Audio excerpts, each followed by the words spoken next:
Shalom, pemirsa Klava Sukacita yang diberkati Tuhan. Mari kita membaca dan merenungkan akan bagian sabda kebenaran firman Tuhan. Pembacaan firman Tuhan terambil dari kitab Roma pasal 1 ayat 2 dan ayatnya yang ketiga. Tetapi sebelumnya mari kita satu dalam doa, kita berdoa.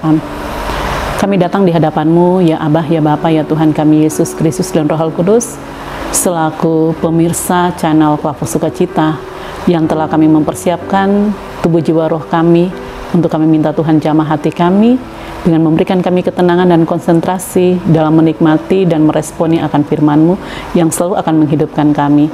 Maka mari Bapa, berbicaralah kepada kami, nyatakanlah suara Tuhan dan isi hati-Mu dalam mengarahkan langkah kehidupan kami untuk ada dalam jalan kebenaran. Terima kasih Tuhan, kami mau menyambut firman-Mu. Amin. Pembacaan firman Tuhan terambil dari kitab Roma pasal 1 ayat 2 dan ayatnya yang ketiga mengatakan kepada kita, Injil itu telah dijanjikannya sebelumnya dengan perantaraan nabi-nabinya dalam kitab-kitab suci tentang anaknya yang menurut daging diperanakan dari keturunan Daud. Demikian sabda kebenaran firman Tuhan. Pembacaan firman Tuhan Roma pasal 1 ayat 2 dan ayatnya yang ketiga. Tema pembacaan firman Tuhan yang akan kita masuk dalam perenungan dalam kitab tentang Injil anak Allah. Pemirsa yang diberkati Tuhan, sampai sejauh mana menjadi anak-anak Tuhan yang selalu dengan penuh ketekunan dan kesetiaan mau membaca dan merenungkan akan sabda kebenaran firman Tuhan yang kita telah pegang kitab menjadi suatu pedoman dalam mengarahkan langkah kehidupan saya dan pemirsa yang mempercayai tentang firman yang berasal dari Alkitab. Alkitab yang akan kita baca dan kita renungkan secara bersama.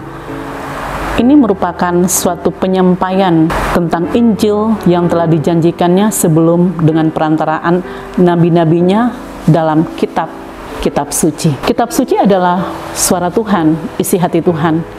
Bukan hanya sekedar buku bacaan biasa atau sekedar suatu hiburan yang dapat kita dengar dengan tentang kesaksian, banyak hal yang ada di dalam kitab-kitab suci ini, tetapi ini tentang Injil yang adalah suara Tuhan sendiri, di mana kita melihat pada Yohanes pasal 1 ayatnya yang pertama mengatakan kepada kita, pada mulanya adalah firman, firman itu bersama-sama dengan Allah, dan firman itu adalah Allah. Berarti firman itu adalah Allah sendiri yang telah memakai Paulus dalam menyatakan Injil untuk disampaikan kepada jemaat yang berada di Roma. Bukan hanya kepada jemaat di Roma saja, tetapi juga untuk bagi kita yang mau meresponi tentang Injil. Karena di dalam Injil ini ada berbicara tentang anaknya yang menurut daging diperanakan dari keturunan Daud. Percayakah kita bahwa Allah yang telah datang menyerupai manusia, dialah yang hadir untuk mau menyelamatkan kehidupan saya dan pemirsa, sebagaimana dia adalah sebagai penulis skenario tentang cerita penyelamatan dalam kehadiran putranya Yesus Kristus. Dia yang datang untuk menebus kehidupan saya dan pemirsa.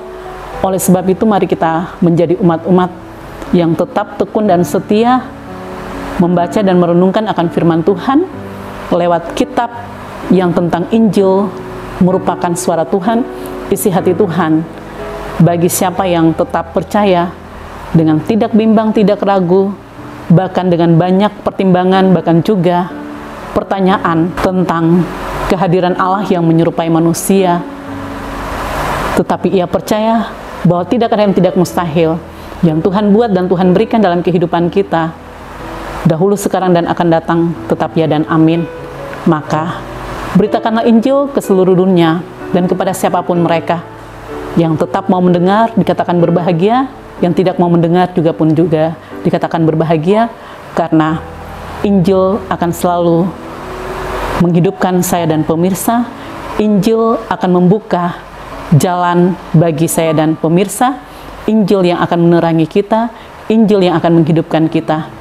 Injil adalah suara Tuhan. Tuhan yang mempunyai firman memberkati kita. Amin. Mari kita berdoa. Bapa, terima kasih Tuhan Yesus Kristus dan Roh Kudus, kami mengucap syukur pada Engkau Allah yang hidup.